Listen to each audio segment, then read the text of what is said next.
Did we start? Yeah. The red light on? Are we Red recording? light's recording. I thought We're red light recording? menu wasn't on. Oh my god. This is gonna be a nightmare to edit again.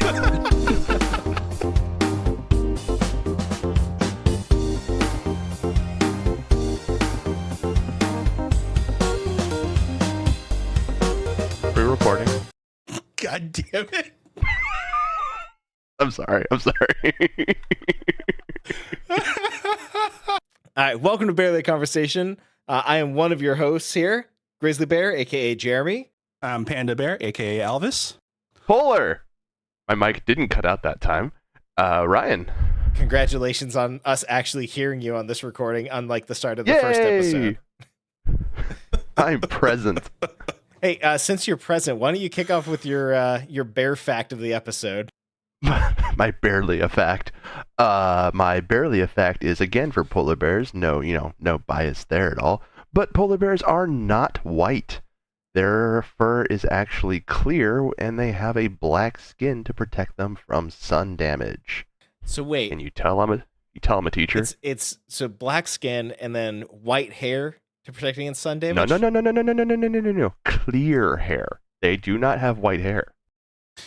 So the illusion between the clear and the black skin is causing it look like white is essentially what's happening. Yep. Or is it And just the like reflecting reflections off from the snow. Got it. That makes sense. Wait a minute, but we have polar bears at the zoo here, and they're white. Yeah, it's just the mass of clear fur that they have creates white. And I could be speaking out my ass, but this is something I heard. So if I heard it, it has to be right. You heard this? We're not going there, Alvis. Hey, Alvis, why don't you give us your bear fact? Cool. Panda bears also do not hibernate, just like polar bears don't. Basically, Piggyback off my fact. well, you're welcome, but that was from last podcast, so now it's my fact. But what happens is that basically, if it gets too cold, we go down the mountain and eat more bamboo down toward the base of the mountain. And yeah, that's it. So you're a snowbird. You're not wrong, but Yeah, yes. You just started in the Pacific Northwest, and you go, it's getting a little cold up here. Let me hop on the first airplane to Arizona. go drive my boat around while eating on bamboo. God, Arizona would be fucking death. Okay. My fact was partially correct. Oh, God. Their fur is white. They have no white pigment in their skin. That's where I got that from. Oh, you just kind of switched it around a little bit. Yeah. Okay. So where we think that like all of them is white, that's not true. The fur is white, but underneath is just this like black skin. It's actual black skin. Correct. Yeah, And that's to protect them from sun damage and stuff like that. I mean, that makes sense. Snow blindness stuff. That's cool. All right. Well, Grizzly Bear, how about your bear fact? So I went with the fact that really relates to me as a person as well. And that's that grizzly bears are also very opportunistic eaters. They're on the seafood diet. Essentially, they see it, they're going to eat it. And that's my grizzly bear fact for you. Specifically, if you want me to get into specifics here, they're carrion eaters, so things that are already dead, forage for berries, dig into sand for razor clams, eat grass, and go fishing in the rivers, which we've seen in just about every single movie or documentary with grizzly bears, is usually them eating fish more than anything else. Sorry, when you said something that's already dead, it made me think of like vultures instead of like, killing things first. Yep. It says they also eat carrion. So like vultures and yep, 100%. If it's there, they're just be like, oh, well, that's a free meal that I don't have to go and actually like do anything for, which I'm all about. Let's not forget bags of cocaine. Oh my God. Oh, Cocaine God. bear. Not sponsored by Coke Bear, but No, it's a movie. Roughly based off of a true It is story. based off a true story.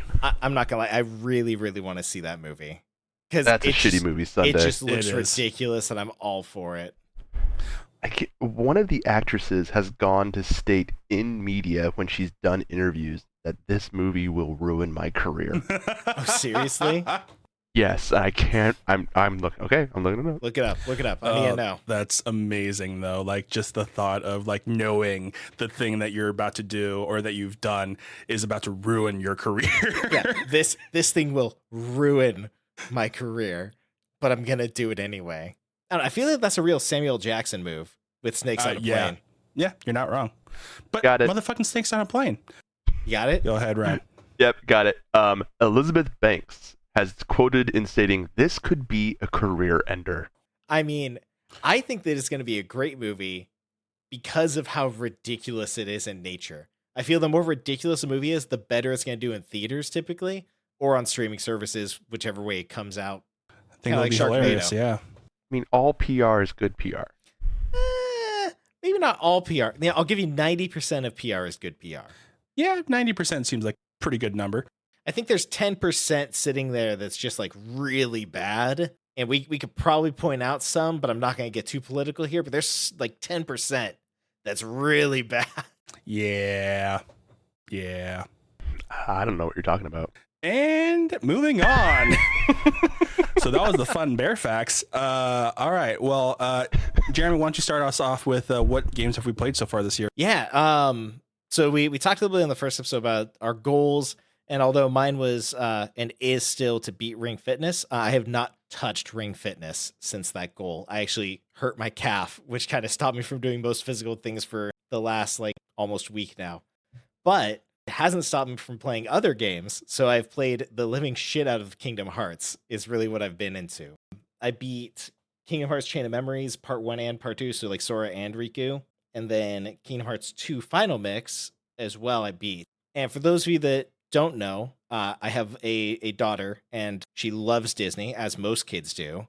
Anytime I'm playing Kingdom Hearts, all she yells is, "Goofy? Goofy?" And that's what keeps me playing that game. That's adorable. I'll get downstairs and be like, "Do you want to play Goofy?" And she like runs over to my controller and like hits, because I have behind a glass case. She'll like hit the controller case and go, "Goofy?" It's really stinking cute. I can imagine that happening. I mean, she loves Disney. You both really haven't played the Kingdom Hearts games, right? I have gotten to the first save point in Kingdom Hearts 1. Cool. So no. I am an avid Kingdom Hearts movie watcher, aka I have watched them all. Perfect. I'm going to go into what Kelsey and I have talked about last time I tried explaining Kingdom Hearts to her. It's all starting to make sense, which drives me insane that it actually is starting to make sense, because one of the big things about Kingdom Hearts is it's so convoluted, it doesn't make sense. The story just is out there. I explain it, and the whole time I'm explaining it, like, oh yeah, here's why this character is this. By the way, this character is like not actually this one character anymore. They're this character, and they were possessed by this character over here, who's not really that character. They're actually this character pretending to be this character. I explained all that, and she was like, "You need a conspiracy board for this game. Like, we just need to get you a cork board, get the red tape or the red yarn out, little pins, and start making your conspiracy board to link all this together. That's the only way you're going to be able to explain it."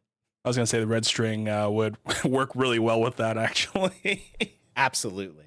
And Ryan, since you've actually watched it, would you agree? I'm still trying to find out who the first person was. First person is Sora. Right. Literally first character in the game. That was their name. That's right. Seriously, though, it feels like an acid trip sometimes. It's not that hard to understand. You have Sora, Seriously, you have you Riku, follow and you have this Kairi. thread. Their universe or their world gets destroyed by a guy named Please stop. Ansem. And Ansem is wearing this black hood that means nothing in the first game, but then they make it a thing in all the other games. This is now a Kingdom Hearts / Nicolas Cage podcast. This is, oh God, so Wait, Kingdom Cage? Oh, Kingdom oh God. Nicholas Hart. That's his character's Okay. name, Nicholas Hart. This is just throwing it in my face, the Ninja Sex Party song of games with simple plots. Absolutely, the Starbomb song. Yes, but then also the second one as well, because they made a sequel to the song as well. Yeah, I know the song, and that's one of the reasons why I brought up the whole conspiracy thing, because they just bring it up in the games with simple plots so perfectly well. Even the ending of the song, they go, "Okay, I can't do this anymore. I can't do this anymore. Hi, I'm Sora from Kingdom Hearts." No! God. Because you don't actually listen to a lot of Starbomb or Ninja Sex Party, right, Alvis?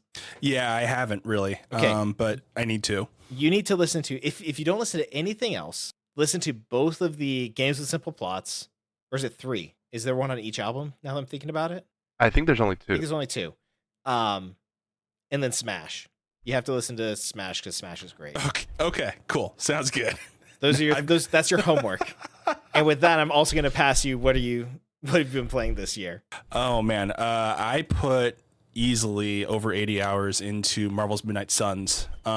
Such a fun game. And for those of you who don't know, it was made by Firaxis, the same people who made XCOM 2. So a very tactical game, but they did it in a very superhero way.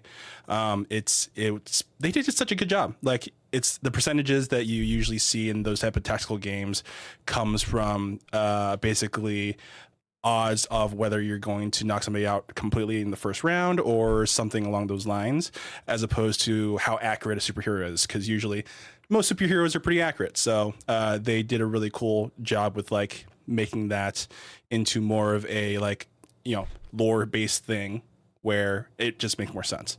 A lot of story, a lot of like banter between the characters, and all my characters are over level 20, which was not the right way to play it because it just took forever, but it was so much fun. And yeah, no, I thoroughly enjoyed it when I was going through it. Deadpool was a lot of fun too. Played that DLC. So good. Over level 20. Sorry, my brain, I think, is just stuck in JRPG mode. That seems like the first 10 hours of the game. It seems low. Yeah, no. The leveling system is pretty slow as far as progression goes. But because you have to, basically each character that you play with is how you level the character, but it takes a few missions to level them. Or you can use basically Limbo to actually level up one character per day if you want to, and go that route too. But that can take some time. I usually just like playing through missions and just leveling up that way. But yes, level 20 is actually pretty high. Well, it's end game-ish level for that game. I don't know what max level is for each character, but yeah. It's just making me think of like D&D standards for like level 15. I think yeah, is max you're not in wrong. D&D. Is that right? You're not or is wrong. It 20? Yeah, I don't know what max level is in D&D actually. But yeah, you're not wrong. It's pretty low as far as that goes, but because of just how the story progresses, it makes a lot of sense for just the slowness of it. And there's actually a lot of exploration within the grounds of the Abbey as well, which is your home base area, where you just can collect a lot of things, and there's just a lot of lore behind everything. It's pretty cool. That's awesome. I need to give it a try. XCOM, every time I try it, is a struggle because my brain just doesn't think as strategically as it needs to for those games. But maybe I'll hit you up and try to learn some of the strategies and play it. It's definitely a lot of fun, especially since with how they did Marvel's Midnight Suns, you position yourself strategically by how you want to basically, let's say, push a character, so like push an enemy into either something environmental, so like to stun them, or to push them into maybe another character so that they can do damage to them, things like that. So it gives you a little more leeway as far as that kind of placement goes, where XCOM was a lot more, it was punishing at some points. So yeah. My OCD never let me get into those games. If I lost one person. Well, that's why you don't play Iron Man's and you just play in a normal game and you can save right before each mission. That's what I do.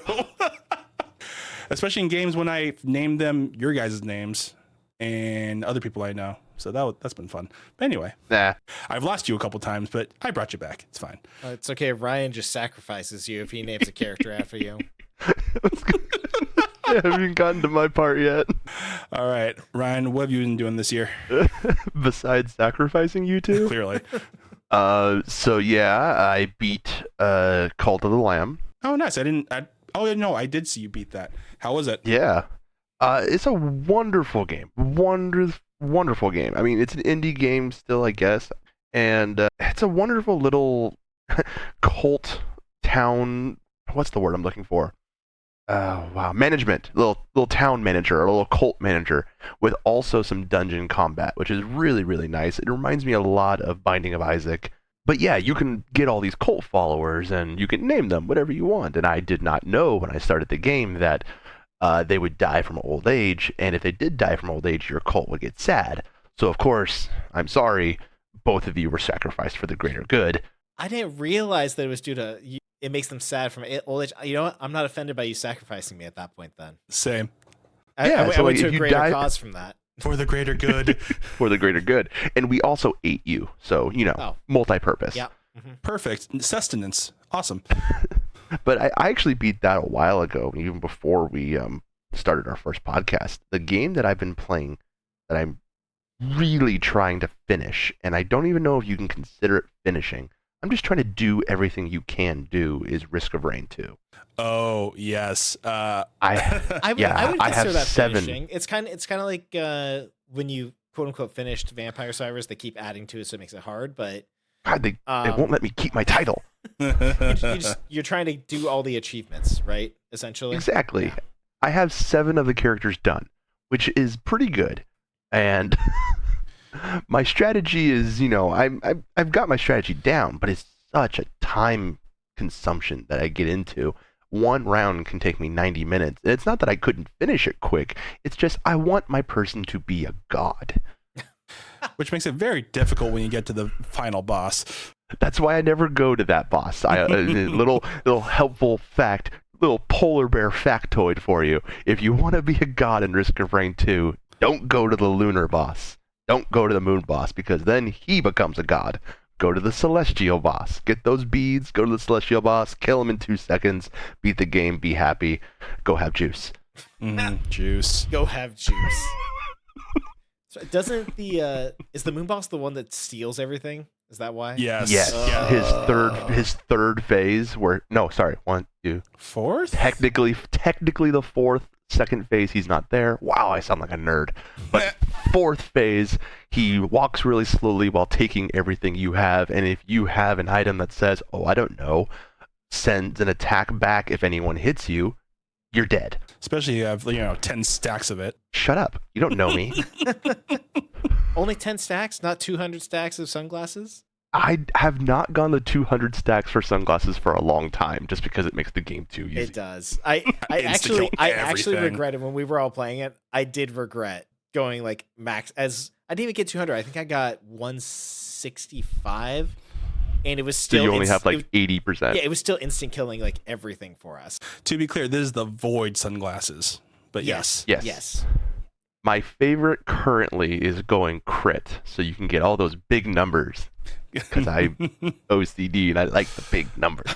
Oh man, my son Jason has been on a Risk Rain kick as well, and he did the samurai one where you had to stay up in the air without taking any damage and killing. I think it was like killing a certain amount of enemies, and he got it down to a perfect equation essentially that he did it on mine without me asking.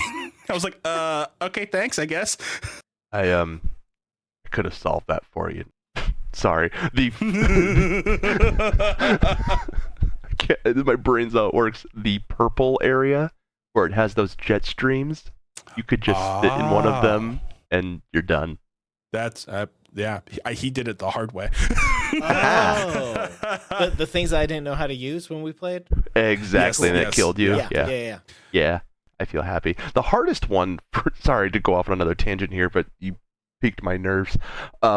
With the mercenary is doing a complete time trial without losing any health. Oh my god.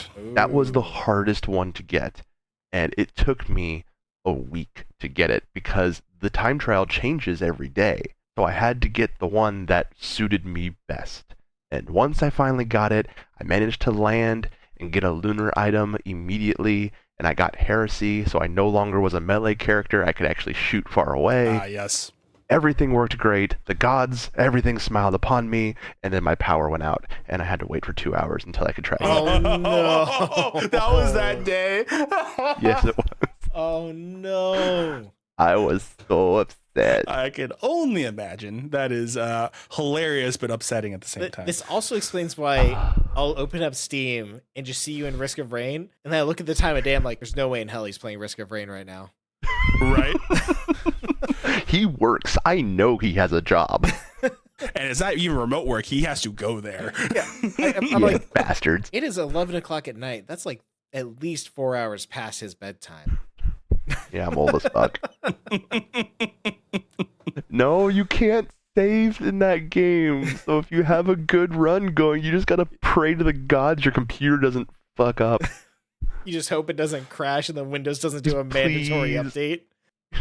God, Risk of Rain, I have 32 gigs of RAM, I have an i7 processor, why do you keep crashing? Oh, you know that thing you said, remind me later? Yeah, it's later. So, there's that. Yeah, it's time. Guess what? That update you've been pushing out? It's time, baby. Forced. I just looked at my computer and audibly sighed. Well, with Risk of Rain on your current mind, what's coming up for you? Like, what are you looking forward to playing? Either in your current library or in the future? God. You know what's funny is I'm actually looking at going back to Elden Ring. I really am. Not even back to my previous save, almost starting brand new because I hate myself. I mean, it's a very good game, so I get that. It's a lot of fun, yeah. Albus, what about you? What are you looking forward to playing next? What's on the horizon? I mean, there's a lot of things in my library that I still need to touch, but I've been slowly going through Hi-Fi Rush, that game that was released by Bethesda and the I don't remember what else they created, but it's been fun. It's a really fun rhythm hack and slash game, which is an interesting take on it, but it's been a blast, and I've been really enjoying that. So yeah, how about you? I'm really looking forward to Diablo 4. I loved Diablo 3. I'm hoping that enough friends pick up Diablo 4 to really make it worth it. But I'm very, very excited to play Diablo 4. Hi, I'm a friend. Just a nice dungeon crawler again. Yes. It's been a while since we've had a good, just solid dungeon crawler. Yeah, I mean, there've been some solid ones, right? What was it? Path of Exile was one. What was the other big one that everyone really, really liked? I mean, obviously Diablo 3 and some others, but Path of Exile for sure. One that we've played together. Yeah, I guess is what absolutely. Diablo 3 was the last one to my knowledge. That wasn't we've all played together. Yeah. Yeah, that wasn't super turn-based like Divinity 2 or Baldur's Gate 3. God, I love Divinity 2. Yeah. I always have a hard. I love Diablo, love those games, but I have a hard time playing with other people because my whole style is do everything, and then I just see two people go flying off into the distance, and I'm like, but there's a stump here that I can break. That is true. I forgot that's absolutely what you did in Diablo 3. We would just take off, and you're like, wait. Guys, there's a thing over here. There's a chest. Dude, that chest has nothing in it. We're boss hunting. Yeah, but there's a chest. But there's a cellar we can go into. Oh my God, who brought us into the cellar? Well, I want to transition now. So we have a new segment. Granted, it's on our second episode. So new segment, hoping to keep this going. Polar Bear mentioned Elden Ring, and the segment that we're launching as of this episode is Why We Play. Elden Ring edition. So we've all beaten Elden Ring. We've all played it. We've all enjoyed it. Got very frustrated at it. Nah. Me probably more so than the other two.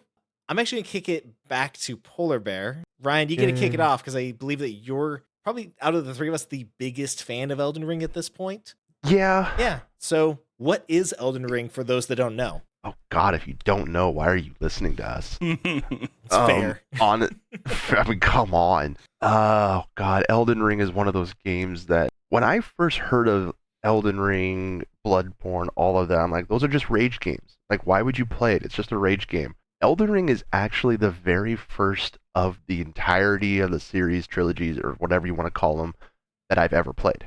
Elden Ring is what opened it up to me. A lot of people were like, oh, you got to go back. I'm like, no. Elden Ring made me happy. I'm going to stick with Elden Ring. And the reason why it made me happy is my friends may know that I'm a tad bit of a perfectionist. No. You're underselling that. If I'm going to do something, I'm going to do it right. And I'm going to do it perfect. And Elden Ring is a game for people like me. Because if you do it perfect, you win. That's just it. If you don't do it perfect, you don't win. I was far from perfect, and I won many battles.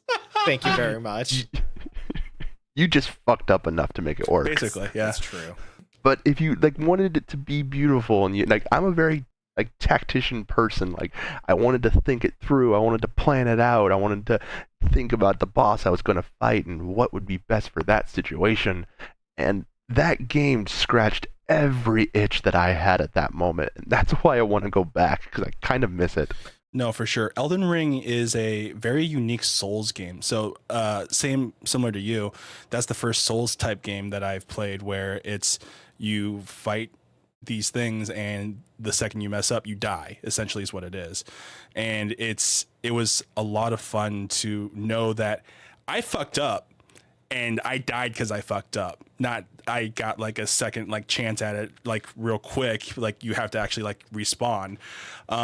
And yeah, it was very satisfying to be able to like, oh my God, I actually got through it because I had the skill to do it. Oh God, like that right there. Like there are so many times in that game that I wanted to punch a hole through my monitor, but I'm not mad at the game. I'm mad at myself because the game had problems. No game is perfect, but there were so many times where I'm like, why did I fall for that? I saw the horse hooves go up. Why did I fall for that again? I did it again. Why did I fall for that again? Why did I double tap? I knew I wasn't supposed to do that. Why did I roll? Why the fuck did I roll? Why didn't I roll into the boss instead of behind? Yes, that was that was the game changer thing for me. Oh God, but that game was beautiful for one. Such a beautiful game in all of its gory gooiness. It was just beautiful, and the bosses I can only compare to like Shadow of the Colossus to me. Some of them were that size, but the feeling of being small, it felt like there's no way I can beat this boss. There's just no way. And you try, and you get better and better. Finally, your 85th try, when you're crying, you finally beat him. God, I feel so, what's the term I'm looking for? I'm gonna use outed. That's not the right term, but I feel called out right now because absolutely that's it. 105 tries later, I fucking did it. I don't know if I ever told you guys this. So I've actually played, not beaten, but I did play Demon Souls when it first came out. That was my first introduction to From Software. Very tough game. I got a somewhat far, not super far, because the game gives you like zero direction. But that was my first introduction to it. Then I tried Bloodborne. Did not get far in Bloodborne. It's a very tough game. Then I had no intentions of buying this game. The only reason I bought Elden Ring was because your brother, Ryan, really, really wanted someone to play with. And he just played the shit out of it before I could even catch up. And the driver for me to actually like get better at the game was because he had to come in and beat the first two bosses for me. I couldn't do it. I couldn't. I think the funniest part is that if we all know my brother. I love my brother. He's not what you would say a Souls gamer would be. No, but it's his favorite game. I'm pretty sure it's actually his favorite game now. And it's his first game that he ever completely beat by himself, learning everything. He was the Lorax for Elden Ring, and he learned everything. And I learned a lot from him just watching him play the game before I even started. Like, I had a really easy time with the first two bosses just because I already knew the patterns just by watching. But oh God, I was so proud of him. It sounds so weird, but I was so proud of him when he beat Melina. Yep. Melina. I always think of Melina as like a skin disease, and I'm like, oh wait, she actually kind of has melanoma. But yeah, right. But when he beat her before they nerfed her, I was so proud. I didn't realize they nerfed her. Oh yeah. Oh yeah, they nerfed her hard. She's still fucking difficult. Don't get me wrong. Oh yeah. I don't remember the exact nerfs, but yeah, they definitely nerfed her. I should go back and try and beat her. I definitely have not beaten all the bosses. And I'll give it to him. Like, it got to a point where I think he was on, like, I'm not joking, try 30 or something like that. And he's like, fuck it, I'm gonna try to cheese the fuck out of it. And he looked at YouTubes and looked at all the cheesing things, and he tried them, and he got mad at them. He's like, no, this isn't the way. This is the way. But he went back, he did it, he used the summon, got help, which is part of the game, so you can't say that he didn't do it. And that's a fucking hard fight. Dude, I used summons for just about everything. Like, that's awesome that you did that. Seriously. Yeah, I didn't even have the slime summon. Oh, the You didn't mimic. Yeah, have it was the the mimic? mimic. Yeah. The mimic summon. So up to that point, I didn't have the mimic summon. I actually ended up using, because my build was a dex build, so it was a normal dex build. So I didn't have a lot of like health. I didn't have a lot of like anything else really. So, and I was heavy armor, so my rolls had very little iframes.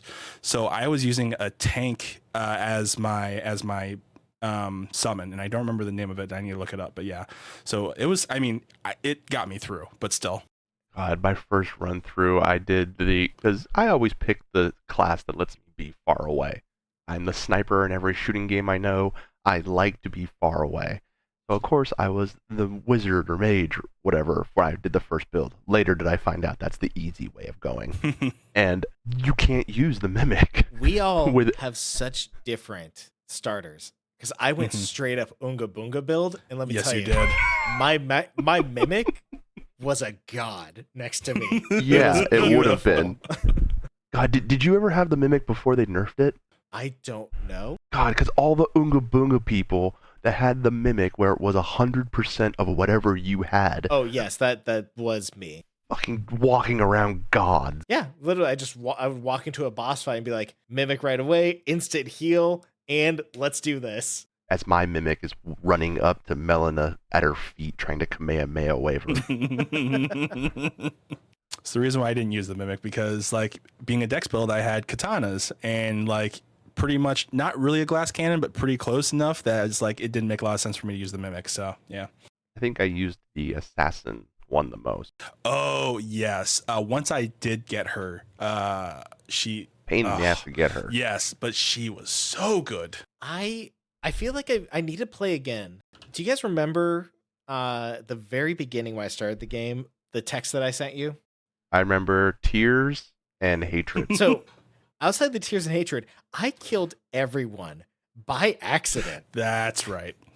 Every NPC, I would just be like, oh, you're probably a bad guy because everyone's a bad guy in this game, right? So I killed the masked dude at the very beginning that lets you teleport to the farming area. So I couldn't farm until way later into the game. And then I'm in, was it Stormwind Castle? And you meet the Berserker lady. I don't remember what class she actually is. A griffin bird followed me in, and I went to attack the bird, and I hit her with the tip of my sword by accident. And she just went rage mode and would not back down. So I killed her, just everyone.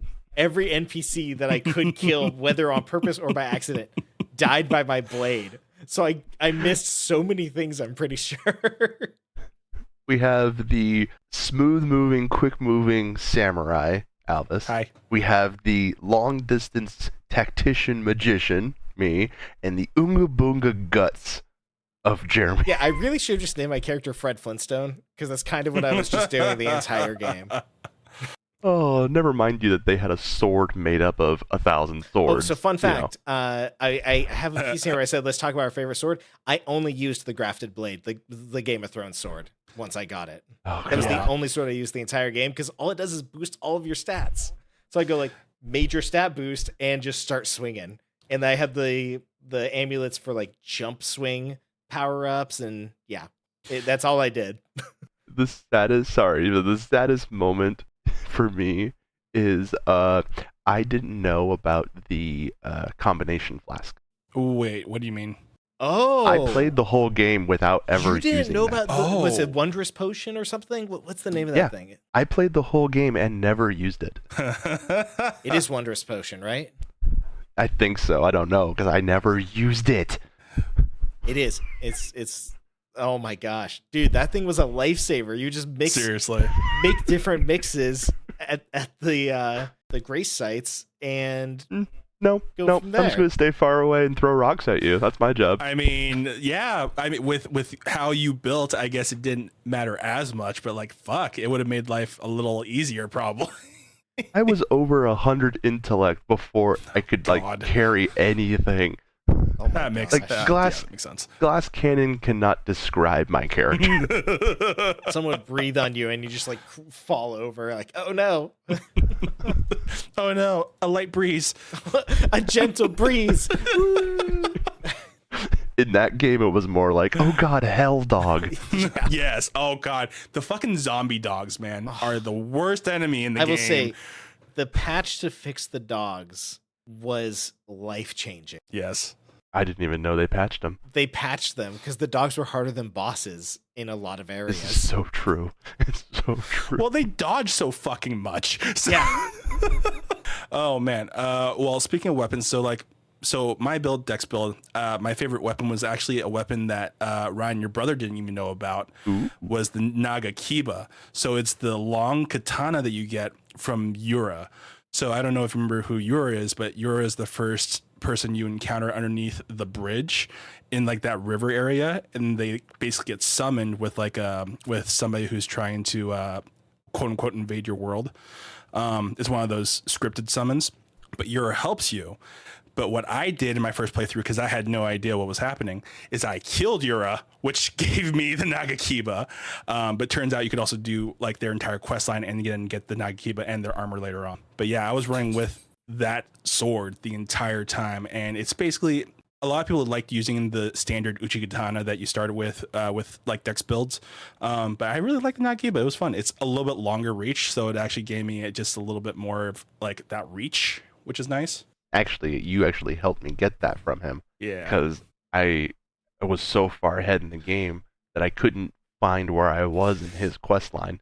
So you were my guy in the chair, helping me find where it was. Yeah, because that's right. Because at that point, you were so far into it, but you also didn't remember which part of the quest you're on for it, right? Oh god, Yeah. I would just ride off and do shit. I remember killing people and then talking to other people like, I need you to go kill that person. I'm like, Sure. Fun fact for you. They're already dead. About that. I don't know what happened. That's how I felt. Except they would say, hey, I need you to go do this quest from this one person. I'd be like, I killed them. Do I need to kill you too now? I was gonna say Everyone must die.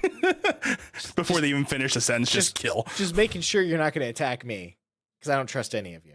Well, if we're sticking with blades, I mean, even though I was a magician, there is one blade that every magician will use because it is the best. Was it the moon blade? Moon blade. Yeah. The moon blade. The moon veil, I think is what it was, right? Oh, it is glorious. Yeah, the moon veil katana, man. It is so nice because of that ranged attack that it gives you.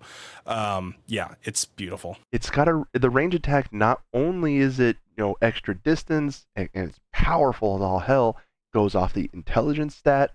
So of course my glass cannon guy who's using this huge sword is and does tons of damage, but it also had the ability to do the special attack horizontally or vertically. Yeah. So if you were fighting flyers, you could hit those motherfuckers with them. Yeah, I did love that you were able to switch between either horizontal or vertical, and like vertical being like the heavier attack, but still giving you that range. It was so good. And right behind that is the gold fire faith sword that I used for farming. Oh, yeah.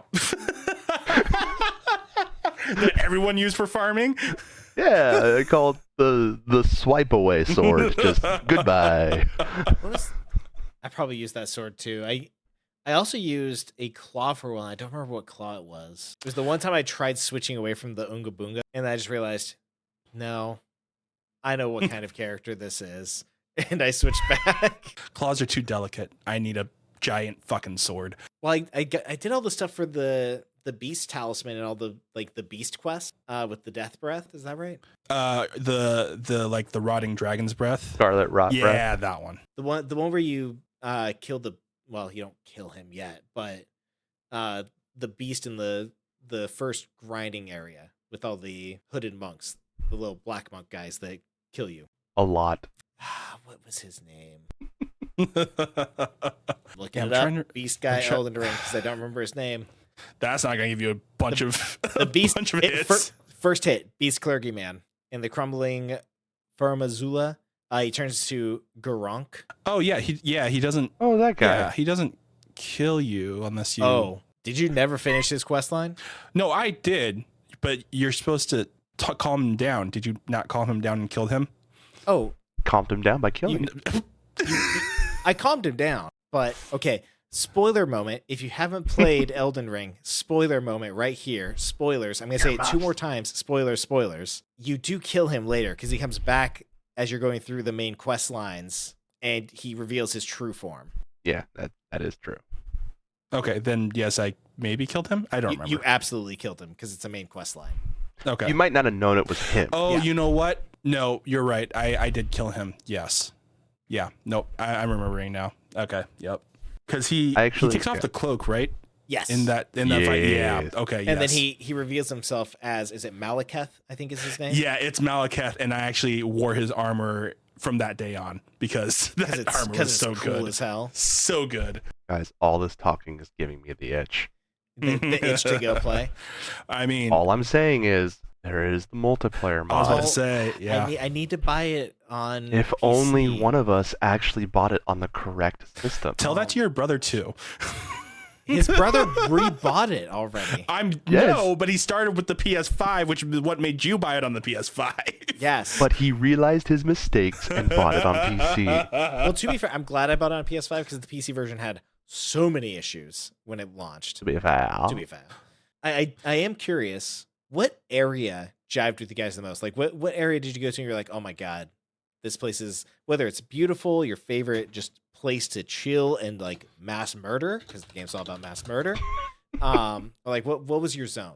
I'll let Alvis start on this. I actually really liked the dragon island, like just the floating island. I'm trying to remember what the fuck the name with the of it crazy was called. whirlwinds and shit going on? Yes, Or tornadoes, I crumbling. should say. Yeah, crumbling Farum Azula map. The crumbling Farum Azula. The fucking it's shaped like a balled up dragon essentially. But yeah, with all the fucking crazy ass whirlwinds, the enemies very hard there for a reason because it's closer to the end game. But I thought it was just a really cool concept to actually have like just all of those different like things happening at once. And of course the secret dragon boss that's there too. So yeah. I think I missed that dragon boss. Potentially, like you actually have to do something very specific to actually activate it. Oh, I definitely Sounds like did we that. gotta go back. Sounds like we have a mission. Oh my gosh, I'll buy it when it goes on sale again. Oh, wait a minute. We forgot to mention that Kaysen has platinumed that game. Oh, he Oh, yeah. platinumed on PS5? Oh, man. Yeah, he completed it. That's right. Done. As of this recording, early February 2023. Yes. Yeah. Correct. He done. Yeah. So Kaysen being Ryan's brother, that's pretty awesome. I totally forgot that he did that. Actually, that's awesome. It's weird that none of us did that, but he did. I thought You know, about doing he- it, and then I realized how much stuff I would have to do that. But that shows you how much he loved the game, right? Yeah. Like It's true. Like It's he just fucking enjoyed the shit out of this game. And man, I barely have dedication to stay with some of the games I'm playing. It's like me with every Ratchet and Clank game. Yes, you and every Ratchet and Clank Oh my game. gosh. For real though, you're like, oh yeah, hold on, let me go platinum this Ratchet and Clank game really quick. And done. 3 hours later, how'd you platinum that in 3 hours? Don't ask questions, guys. I'm very thirsty. Favorite area. I do have a favorite area for a weird reason though. Mine is the university, the college. Oh, okay, yeah, the mage area. Yeah, love that area. The reason why I love that area, one, beautiful architecture is beautiful, no fucking poison or anything like that. Just straight up mages fighting mages. That's what it was for me because I was a mage. And the whole time I'm going through it, in my head, I'm thinking there can only be one. There can only be one. I am the only mage. So I'm like, oh, it's a really pretty little shard you have. Oh, take these 3 rocks to the face. And it felt like I was the new kid at Hogwarts that just learned Avada Kedavra. It was all fun. Jesus. You know what's funny? I like my favorite area for a very similar reason. My favorite area is the lava mansion. Oh my god. Because my character was such an outcast in my mind. Like I went full role play mode. I was like, I'm an outcast. I hate the Tarnished. I hate everyone at was it the Golden Circle? And fuck the 2 fingers. Let's do this. You guys wanna go murder on a murder spree? I'm in. Who do you need me to go kill?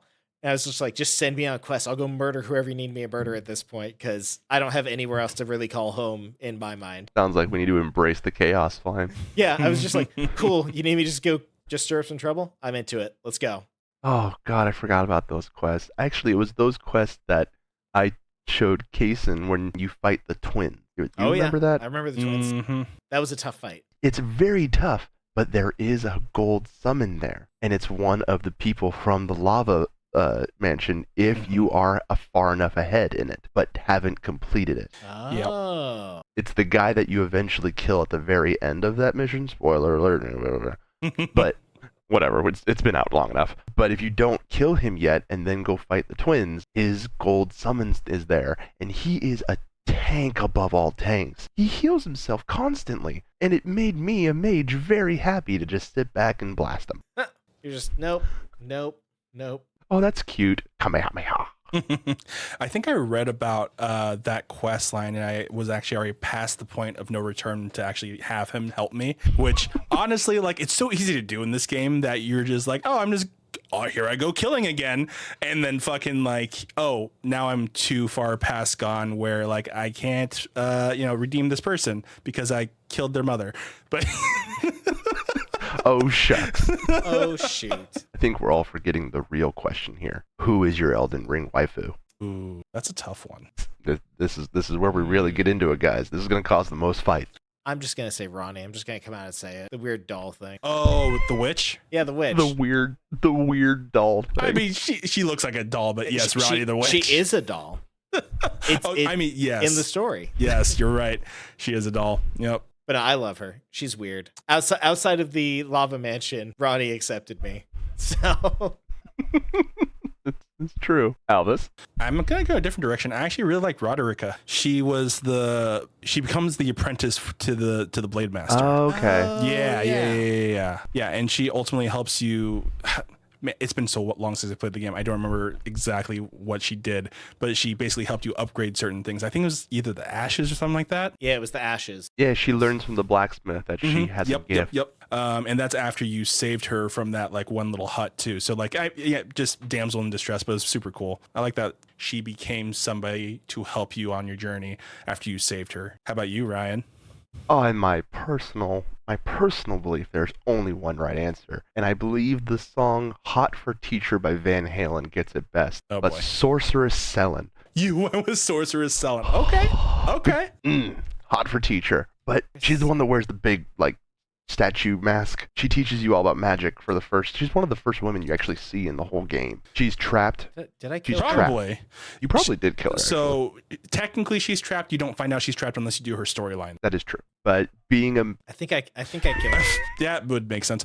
I remember leading you to her because you were trying to figure out how to do certain spells, and she was the first one, Jeremy. But you might have to take a look at the picture to remember who she is. But yeah, she is one of the first people. Oh, yeah, I'm looking at her. I'm looking at her. You know, first teacher, first love. What are you gonna do? I mean, yeah. If we were playing, fuck, marry, kill, Randy the Witch would definitely be Mary, selling as fuck all day, every day. Oh man! And kill the rest. I don't care. I just need those two. So you mentioned something, and I forgot to bring it up at that point. Not around Fuck, Marry, Kill or the women of Elden Ring. How Kason was like, no, I'm not going to cheese. That's not the way. It reminded me of my Radon fight, which Albus watched. That was so good. He even said like, oh yeah, you could probably cheese it. I was like, nah, I think I got it this time. And it took, I don't know, maybe, what was it, 12 It was tries something like by the that. total Yeah, it was a count? little above 10. Yeah, but I was like, nah, I'm not going to cheese it. I think I can do this with the summons, and I'll go in for a quick Oonga Boonga swing with my sword and just do an uppercut slash, and ended up taking him out. No cheesing, like straight up played it as I was supposed to play it. That is my favorite boss fight too, by the way, because it was so fun. Radon boss fight is so good though. Like Radon could have legitimately been like one of the final bosses, and no one would have complained about it because the cinematic. I enjoyed his final fight much more than the final It's just boss. so good. Like just cinematically, like how there's a second phase and he comes down as the fucking meteor, and that like you're summoning all of like these allies to help you fight him. Like it's just so cool. I literally played that whole fight like an RTS. I stayed on my Of horse. course you did. You stayed off your horse? No, I stayed on my horse the entire time. I put my wand on the other hand so that I could cast rocks at him while still being on the horse, and I just ran around and kept summoning. I also just ran around summoning. I ran around summoning, but I also cheesed him a little bit, but not really. So I actually got the dragon's rot breath, which does a percentage based damage as opposed to actual just, damage. So basically, I think it was like 4 times in the first phase and then another 4 times in the second phase, and he dies. So it's just getting those breaths off and getting close enough to do it. But yeah, That was a fun fight, though. it was still a fun fight. Makes me giggle every time I think about that fat ass on the horse. Oh yeah. What was your guys' favorite boss fights? That is hands down my favorite boss fight in the entire. That's honestly probably it's definitely my favorite boss fight. I'm trying to remember a couple of the other ones and how frustrating they were and how satisfied I was after I beat them. Melania is also a top contender because and we've been saying Melina the entire time, which is actually the person at the grace sites, but that's fine. Melania, which is that sword bitch that we've been actually trying to mention. Tomato. It's hard because they're both M names and they're very it's one letter off. Anyway, Check the comment. But yeah, her fight is actually really fun. Technically, it's very difficult, but that's why it makes it so rewarding when you beat her. That's really hard because I have the very first boss of Elden Ring has a really good place in my heart. Not the tree sentinel. Fuck I was the going tree to ask sentinel. that too, actually. Not the tree sentinel? Fuck the tree sentinel. No, the first story, main story boss. Don't remember his name. He goes tarnished. Rah, rah, rah, rah, rah. Right. Got the big sun hammer going on. I just Margit. zoned on his name. Margit, yes. Yep. Margit. That has a really good place in my heart because yes, there's harder bosses. Yes, there's bigger bosses. There's there's some that are colossuses and stuff like that. But that's the one that got me into the game. It took me 2 tries to beat him. I was very proud of that. Get fucked. Remember, Jeremy, he was a mage. Doesn't matter. The person helping me was also a mage, so we were running like fucking chickens. Margit really sets the tone for the entire game, though. It really does show you, hey, your actions matter. 100%. And that was when I knew I made the right decision being a mage. Again, get fucked. No slice to mages, though, because they're just fun to play. I started a spellcasting character, and it's just a blast. Literally. Quite literally. I reached a point where I've started looking up weird, fun Elden Ring builds. Oh, yeah. And some of them are absolutely hysterical. This is not a joke. I really want to try a bow build. That would be a lot of fun. I love bows. For some reason, that's just my thing. In most fantasy games, I love picking up any character that has a bow. And I just didn't in this game. But still, yeah. I remember getting the Great Tree Sentinel bow really late in the game. And I was like, this thing is so cool. It's huge. It's so big. I wish I could make my whole character around this bow, and I really want to do that. Not gonna lie, I forgot the bows were a thing. Everyone did, except for the fact that it recently came out that if you had 3 characters that you summoned all using bows, you can kill Melania without her ever moving. Oh, really? Jesus, seriously? It basically stun locks her. Oh, interesting. Oh, because you literally just time it where one person fires. Yeah. Then the next, and by the time it gets back to the top of the order, you're already knocked in. You're drawn and ready to go. Yep. And you're so far away that even if she did do anything, she wouldn't be able to get close enough. And every time you hit her, she goes backwards a little bit. I think we've talked about this just personally, but do you remember Latenna, the Albinaric? So she is an ash that you can summon. I love her. Yes, it's the longest fucking range of any summon. She also, if she is near an actual wild wolf, she'll jump on it and then ride around on it, which is ridiculous, and love it. It's because without the wolf, I don't think I got that ash. You have to. It's another side mission. It's a side mission. It's also specific timing. If you don't do it at the right time, she'll be gone forever. Yeah, but it has to do with wolves, which makes a lot of sense. But it's a very cool thing that the thing you summoned can interact with something in the open world. Yeah, and if you don't have a wolf, she's stationary. She does not move. Mm-hmm. Which is both good and bad depending on the situation. But she's literally a fucking turret. So if you're an Oonga Boonga character like Jeremy, she's perfect. True. Very true. Nah, man. Oonga Boonga pairs best with Oonga Boonga. You're not wrong. Look, I know you've seen the Mighty Ducks. Bash Bros, man. Oh my god. Because that's really going to be a movie that all of our viewers remember. Oh man, I mean, the older crowd will, and I hate that I'm saying that right now. yeah, that hurts, Jeremy. That hurts. I'm going to find out the year now. 1990. I'm gonna guess 92. Okay, I think I'm off by. You are correct. You are correct. Wow. That's 1992. D2 came out in 1994, D3 in 1996, so 2 Wow, years 2 apart years for each. apart. But like, yeah, you were right on the money. 1992. Damn.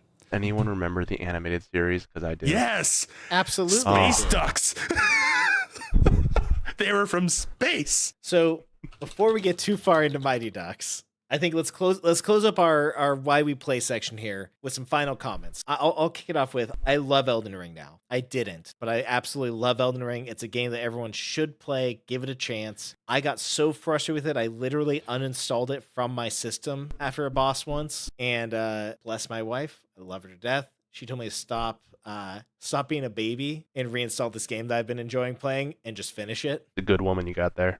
Yep. Very true. The lore in the game alone, the visuals, you both put it really well now. The art that is the combat, because it is literally an art form at this point. It is worth playing, and that is what kept me playing the game. Despite how ridiculously hard it was and how little time I had to deal with how hard it was. It still is that hard. It's a great game, and definitely top contender, one of the best games ever created. It earned 1,000% Game of the Year last year. Yeah, I 100% agree. It definitely gave me a new perspective on Souls-like games. It made me realize how many games I had that were actually Souls-like and didn't realize it and never touched, and then got me back into them. So like there's the anime version, like Code Vein, that's very similar. It's very like, hey, you screw up, you die. So I definitely have a lot more respect for those type of games, and it made me actually want to play them and actually get good at them, just because Elden Ring was so technically precise. And yeah, it was a lot of fun. It was a great experience, and I really think we should do this multiplayer thing. It'd be good. Oh no, it's gonna happen. So Elden Ring was the first game that I actually thought, wow, this game could actually make me sit down and think about it before I go and play it. It will always be a game in my memory that has caused me so much pain and so much joy at the same time. I love it, and to this day, I will fight to say the only way to play it is keyboard and mouse. You're wrong, but I'll let you have it as your final comment. That's gonna be a different episode. Thanks, everybody. On that, do I get my final quote? Polar Bear, take us out. All right, it has been a wonderful evening, and what better way to end it with our very own Nicolas Cage quote. There are over 550 million firearms in worldwide circulation. That's one firearm for every 12 people on the planet. The only question is, how do we arm the other 11? Good night, everybody. Oh my God. Lord of War comment, or quote Lord of War, I should say. God damn it. Good night, everybody.